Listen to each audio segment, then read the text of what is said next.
Hey guys, this is Neon. I'm here with Geeky Sparkles. Hello. Welcome back to CLOWNFISH TV, and we're actually pretty excited about The Dark Crystal Age of Resistance coming to Netflix sometime next year. I think it's next year, yeah. Is it next year it's coming out? The I don't know exactly when. Prequel series to the original Dark Crystal, which is one of my all-time favorite 80s movies. Yeah, 80s movies were a lot more hardcore back then They than were. what you get now. I'm just saying. Dark Crystal was pretty dark. It was a pretty dark, for PG, it was a pretty dark movie. So and Secret of Nim and all those things. yeah. Man, we were kids. It's like... We were not coddled. No. At all. But yeah, if you haven't heard, Netflix is doing a prequel series to the original Dark Crystal. They are using puppets. Thank God. Yes. They're not going CG. They're not going to cheap out on it. It sounds like it's actually going to be a pretty expensive show. And the voice cast is pretty incredible. Yes. I mean, we've got Mark Hamill, Andy Samberg, some of the other names, Eddie Izzard, Harvey Fierstein, Jason Isaacs, Simon Pegg. I mean, they're really... Bonham-Carter's in there too. Helena Bonham-Carter's in here too. And here's the wow, thing, they're really going all out. like, this is new. I'm like, they announced this of May of 2017. Like, the trailer and everything came out in May. Like, we've known about this for a while. Here's the trailer. I think we could probably play it, don't you think? I think a trailer were probably okay. But this is not new. We've known this is coming for almost a year and a half now.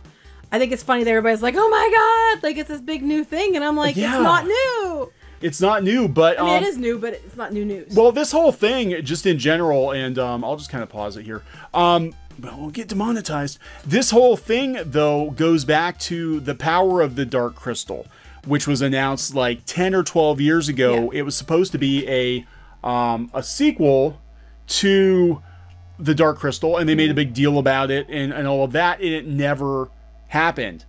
But they actually did wind up telling the story in graphic novel form, but we'll talk about that. We'll talk about that here in a little bit. But so this is the voice cast. You know, it looks really good. I mean, here are the characters. They are puppets.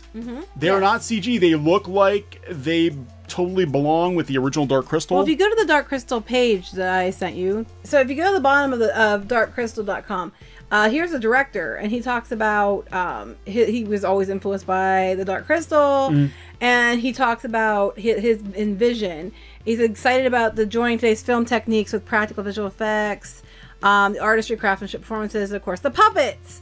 So he's very excited that he's going to be working with alongside teams at Jim Henson Company and Netflix and the artists at Jim Henson's Creature Shop the Frowds. Yeah, which so they're really going to stay true, I think, to the Dark Yeah, Crystal. it does. It does look. I mean, these look like. I mean, these are clearly Brian Froud designs. Look, a director that realizes that you can do something new, but still, you know, respect and go back to the old one without having to change every effing thing, just to say you did. Yeah. It's a miracle. Hey, this character's named Ryan. No, Rolon. Okay. Anyway, no, I'm actually pretty pumped about this. I mean, yeah, Netflix is kind of a mixed bag. You know, sometimes we get some really good stuff, and sometimes we get some really kind of hit or miss. A lot of the, I guess, the resuscitated TV series, I would call them for the most part, have been pretty hit or miss. You know, this one, I don't think they can really afford to screw it up, because it is a cult classic. Well, I mean, they're using the people that worked on the original. I mean, as far as like the same, you know, designers and the same people who made the puppets, and the director clearly respects and appreciates the original. That's why he's like, it's puppets for sure. And by the looks of them, he's respecting the original. Yeah, yeah, and it looks awesome. I mean, it looks awesome that they're doing it old school. Yes. Now, you actually saw. I didn't get to see him. Okay, this is kind of cool. Over at the Children's Museum in Pittsburgh, one of the things they had there, it's in a glass case, and I don't think they light it up half the time because I think it is disintegrating, because the case actually, this is a good picture, but when you see the case, it kind of looks like there's like stuff on the glass and that. But they actually have one of the mystics, and they said what the name is on the page. I forget which one. Yeah, they all had names. They're all supposed to be like the 7. Well, I guess the Skeksis were all like the 7 deadly sins. It was I forget what it was. If you go to the Children's Museum of Pittsburgh, yeah, it'll tell you if you scroll down here. Let me scroll down. It's in the attic area right here. Go back up. Okay. It is Orsol the Chanter, mystic puppet from a Dark Crystal. Oh. It just takes you that picture, but that's in a case, and I sent you another picture of his face close up. Okay, so this is a close up of his face. This is a close up of the face of the one, and this is from this person, obviously on Instagram, Tim Clark Toys. It's still there. This is 3 years ago. Well, it was there when I was there. Like, it's on their website that it's still there. Yeah. So I'm assuming it's still there. It's in the corner. I about flipped out when I saw it. My daughter was like, "What? What?" And I was like, "But you don't understand. It's a mystic. Oh my god!" I don't think she's ever actually seen Dark Crystal. They've watched parts of it. Yeah, it's a pretty freaky movie. I think Labyrinth actually I know they watched it. I think they've seen part of it. Labyrinth kind of overtook it for a while, I think, because everybody was fascinated again with David Bowie after his death. Another amazing movie that I absolutely adore is Labyrinth. Yeah, that one though, I don't want to see a sequel to. Well, they're doing books. Yeah, they did the manga, I know. They did the one from back when, but they did another one. There's another one. Okay. Yes. Yeah, they're doing books of that one. So they are doing something with it, but it's books. I mean, there was talk they were going to do another movie. I don't know if they will, but they talked about it.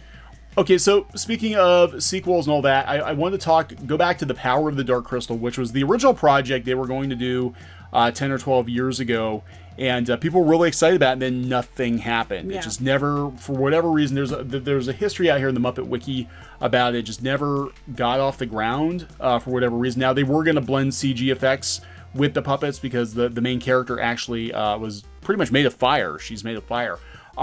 But you're in luck if you want to read that story, because what they did is they turned it into a comic book. That's pretty cool. I have to read that. Yeah, it's actually, I was reading it on the plane last trip we took. It's actually very, very good. They basically took the script that they had and turned it into a comic book series from Archaea. Would it have been a good movie? It would have been a good movie. It actually feels like the Dark Crystal, but I'm gonna skip around to a couple pages here, just so you can see how gorgeous. I mean, the artwork in this book is absolutely gorgeous. But it definitely feels like it could have been. Look how beautiful the colors are. Oh yeah, it's amazing. It's amazing. Oh, wow. Yeah, it's Now, the plot of this, and I thought was pretty interesting, and this is taken, you can see, I mean, they've got the older you can tell it's Jen them. and Kira. Yeah, and Therma, and these are, there's the older Jen, Kira, Therma. This is the actual script. But what happened in this book, and it was pretty interesting, is because the crystal was healed, it actually hurt the main character, Therma. It hurt her world, because her world depended on, that's where the fire, that's where all the fire came from, underneath the Dark Crystal. That's where she lives, and when they healed the crystal, it put the fires out, so now her world is hurt. Now, I haven't read the whole series yet. I've gotten up to, well, I was reading the graphic novel, so I think I got to like the 3rd or 4th issue. But it's a really interesting concept, and then it turned out that like, years after the Dark Crystal, that they sort of built a religion around the crystal, and it sort of has become very distorted from what was supposed to happen. So this was a sequel, but the one they're doing is a prequel. Is a prequel that so I clarify that. Yeah, now there are a lot of Gelflings in that one, and I think this is going to be all about like the Gelfling purge and how the Skeksis purge the Gelflings. But I have to wonder if this isn't part of like a bigger like Dark Crystal universe that they're trying to build, so that the first film is basically a small story. They can't call it the DCU, though. No, they can't call it the DCU. The world's actually called Thra, and they actually call it Thra in the book. Now, Dark Crystal fans know that because from the art books and stuff like that, but I don't think they ever called it Thra. They did not call Thra on screen in the original movie, but I'm sure they will in the prequel. And it's really good. You definitely, if you have a chance, it's on Comixology. The first 10 issues are part of Unlimited. So if you are Comixology Unlimited, you can read it, well, not for free, but you can read it with the membership. But it's definitely worth your time. It's really good. I was, pretty wrapped up in reading it. A funny little side fact is I call her one cat Fizzgig because she kind of looks like Fizzgig. She does look like Fizzgig. She looks like Fizzgig. Yeah. So I'm like, Stella looks like Fizzgig. She does. She does. But yeah, definitely check this out if you get a chance. I was real impressed. I didn't know what to expect because I know they've had movie tie-ins before that were kind of hit or miss.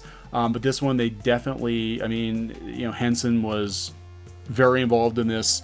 This was the script they had, to work from. That's why. So hopefully the new show is, but it does sound like the people who are working on it really care about making it line up. Let's look at the images again because you really didn't show them very much. of the characters and stuff. So so you can clearly see they're doing the puppets. Mm-hmm. They definitely look at that. That definitely has the same feel, like a much more polished version, I think, of what you saw. On the outlook is rough. I mean, technology's come a long way. Even but look how beautiful they look. I mean, that's beautiful. Yeah, so it's I have hopes for it. I hope it's going to be good. I would like to see them go back and do some other Henson shows, like The Storyteller, and some other and maybe they could do some other, because I mean, Jim Henson toward the end of his life, unfortunately, I mean, he was getting more into the high fantasy stuff. He was kind of getting away from the Muppets, and he was trying to do some experimental things. And we kind of saw that with Mirror Mask, which Henson did. It was about 10 years ago, and it came out, and it was okay. It was CG and puppets, and it was very, very strange. Very strange movie, but it's been kind of hit or miss. But yeah, I hope maybe if this does well, we'll see some other Henson projects. I would love to see them go back and do something with Labyrinth. I really do. I mean, I know it's really tricky, because how are you going to do it without Dave Bowie? But you could do it like the books. I guess are doing how he became Jareth. They could even do something like that. So it's like pre the movie, so you could use a younger actor or something. Yeah, you're not going to replace David Bowie. No way. No one could ever live up to that. There's just no way. I honestly think actors would be afraid, because I don't think anybody could live up to Bowie. No. But, so anyway, I think it's cool. I'm actually excited about this. And from Neon's recommendation, if you want something to tide you over to the show and that feels like the original movie, definitely check this out. What's this called again? The Power of the Dark Crystal. Okay. Which is a sequel. So they've got the comic book sequel, which is canon. It's canon. And then we've got the prequel. Which is the Resistance. Age of Resistance. Age of Resistance, yeah, yes. So we'll have, by the time it's all said and done, we'll have probably 200 or 300 years of Dark Crystal lore, with the movie smack dab in the middle. Probably. So it's interesting. And I think it's years after the fact. So I think that's very exciting. And I'm most excited about, look, they're doing a movie and they're not crapping over fans of the original. And they're trying to stay true to the original at the same time doing something new and exciting. Imagine that. What a concept. And I think that's really the key to it, is trying to find that balance between what made the original so great and improving upon it, not replacing it, not trying to turn it into something it isn't. And hopefully they get it right. It sounds like they definitely have respect for the source material. That deed especially just has looks like Kira. It looks like Kira. Yeah, it has like the whole feel of, what I mean? It just feels like the Dark Crystal. I just love it. Yeah, so it should. I'm hoping it's good. I'm hoping it's good. I mean, like I said, Netflix is kind of a mixed bag. People joke before they seem to greenlight anything, but sometimes we're really you look at stuff like Stranger Things and Lemony Snicket, and I'm hoping this is one of the really good shows. And the Dragon Prince this year. The Dragon Prince was really good. So let's hope it's a good one. Hopefully this is one of the good ones. Hopefully all right, we'll see what happens. Please subscribe to Clownfish TV for more pop culture news, views, rants, art videos, gaming videos, and more. This has been Neon and Geeky. Bye. Goodbye.